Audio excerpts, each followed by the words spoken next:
Hi అండి, నమస్తే. Welcome back to Crazy Kitchen blogs. ఈ క్రేజీ కిచెన్లో ఈరోజు మనము స్నాక్స్గా తయారు చేసిన పకోడా తయారు చేసి చూపిస్తానండి. అది ఇంట్రెస్టింగ్గా చికెన్ పకోడా మనం గోంగూరతో తయారు చేస్తే చూపిస్తాను. చాలా ఇంట్రెస్టింగ్గా ఉంటుంది, టేస్ట్ కూడా చాలా బాగుంటుందండి. పకోడా మనము ఇష్టమైన ఫుడ్ కదా, మనము స్నాక్స్లో అది ఈ గోంగూరతో చేస్తే చాలా టేస్టీగా ఉంటుంది. ఒకసారి ట్రై చేసి చూడండి. నచ్చితే మా ఛానల్ని లైక్ చేసి సబ్స్క్రైబ్ చేయండి. వీడియోలోకి వెళ్ళిపోతే గోంగూరని శుభ్రంగా కడుక్కొని మనము ఒక 2 కట్టలు తీసుకున్నానండి. నేను 2 కట్టలు తీసుకొని కొంచెం ఆయిల్ వేడి చేసుకొని పచ్చిమిరపకాయలు ఒక 6 పచ్చిమిరపకాయలు సగానికి కట్ చేసుకొని వేయించుకోవాలి. తర్వాత గోంగూర వేసి మొత్తం వాటర్ లేకుండా వేసేసుకోవాలి. అల్లం వెల్లుల్లి పేస్ట్ వేయాలి కదండి. అల్లం వెల్లుల్లి పేస్ట్ కూడా దాంతో పాటే మనం గోంగూరతో పాటే వేసేసుకోవచ్చు. అల్లం వెల్లుల్లి పేస్ట్, అల్లము వెల్లుల్లి కొంచెం చిన్న ముక్క, 4 వెల్లుల్లిపాయలు వేసేసి గోంగూర మనం ఉడికించుకున్నది వేసాం కదండి, అది ఒక పేస్ట్ లాగా తయారు చేసుకోవాలి.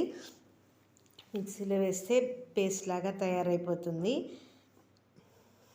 కొంచెం వేడి మీద వేస్తున్నాను కదా, వేడి మీద వేసాను. తర్వాత మనం చికెన్ తీసుకోవాలండి. చికెన్ ఒక 300 గ్రామ్స్ తీసుకున్నాను. 300 గ్రామ్స్ నేనైతే బోన్ తీసుకున్నాను. బోన్లెస్ కూడా చేసుకోవచ్చు, బోన్ కూడా చాలా బాగుంటుంది. కొంచెం కార్న్ఫ్లోర్ ఒక కప్పు, మైదా ఒక 2 టేబుల్ స్పూన్లు వేసేసుకొని కార్న్ఫ్లోర్ మనం దానికి ఎంత తగినట్టు వేసుకోవచ్చండి.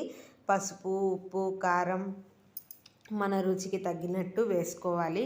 చక్కగా చికెన్కి పట్టేటట్టు మొత్తం కలుపుకోవాలి. అల్లం వెల్లుల్లి పేస్ట్, దాని చికెన్ మసాలా దాంట్లోనే ఉంటుందండి. గోంగూరలోనే నేను వేసేసాను. గోంగూరలో అల్లం వెల్లుల్లి వేసాను. అల్లం వెల్లుల్లి దాంట్లోనే ఉంటుంది. చికెన్ మసాలా, ధనియాల పొడి, అది ఇంట్లో మసాలా ఉంటుంది కదండి, ఆ మసాలా అంతా మొత్తం దానికంతా పట్టించుకోవాలి. మొత్తము పట్టించుకొని ఒక 5 నిమిషాల పాటు అలా వదిలేసేస్తే లాస్ట్లో కొంచెం నూనె వేసుకుంటే మనకి దాంట్లో కలవడానికి కూడా వస్తుంది. లివర్ ఉంటే లివర్ తీసేసానండి. లివర్ తీసేసి మొత్తం అన్నిటికీ కలిపాను. చక్కగా చూడటానికే టెంప్టింగ్గా ఉంది కదండి. ఇప్పుడు నూనె వేడి చేసుకొని హై ఫ్లేమ్లో నూనె వేడి చేసేసుకోవాలండి. నూనె వేడైన తర్వాత ఒకటి విడివిడిగా వేసేసుకోవటమే.